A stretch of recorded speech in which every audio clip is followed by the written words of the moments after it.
एक प्रदेश में एक गरीब लड़ियच का था। वह लड़का इतना गरीब था कि वह हर रोज कहीं ना कहीं से खाने के लिए कुछ इकट्ठा करता था, लेकिन हर रोज उसका खाना गायब हो जाता था। एक दिन उसे पता चला कि एक चूहा उसका खाना चुरा लेता है, तो उसने उस चूहे को पकड़ा और उससे पूछा कि तुझे पता है कि मैं इतना गरीब हूं, फिर भी तू मेरा खाना चुराता है। अगर तुझे चुराना ही है तो किसी अमीर आदमी का चुरा, क्योंकि उससे उसको कुछ फर्क नहीं पड़ेगा। चूहा बोला कि तेरी किस्मत में सिर्फ कुछ ही चीजें लिखी हैं और तुझे वही मिलेगा। भले ही तू कितनी भी कोशिश कर ले, भले ही तू कितना भी इकट्ठा कर ले, परंतु तू उन्हें अपने पास नहीं रख पाएगा।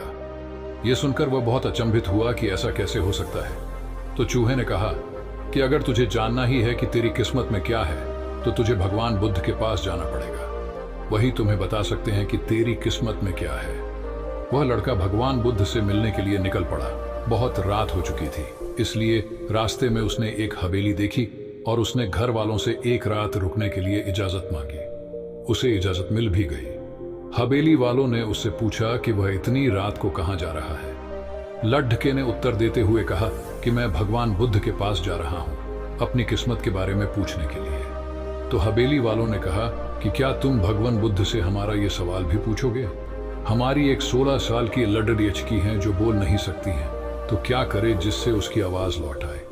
उस लड़ियचकी ने कहा कि मैं जरूर पूछूंगा आपका सवाल, और उसने उन्हें धन्यवाद कहा और सुबह वहां से निकल पड़ दिया। आगे रास्ते में बड़े बड़े बर्फ के पहाड़ थे।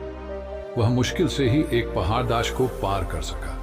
लड़ियचके को वहां एक जादूगर मिला। उसने लड़के से पूछा कि वह कहां जा रहा है। लड्ढाके ने उत्तर दिया, मैं बुद्ध के पास जा रहा हूं, अपनी किस्मत के बारे में पूछने के लिए। तो जादूगर ने कहा कि क्या तुम भगवान बुद्ध से मेरा यह सवाल पूछोगे? मैं हजारों सालों से तपस्या कर रहा हूं ताकि मैं स्वर्गम जा सकूं, और मेरे अनुभव के हिसाब से अब तक मुझे स्वर्गम चले जाना चाहिए था।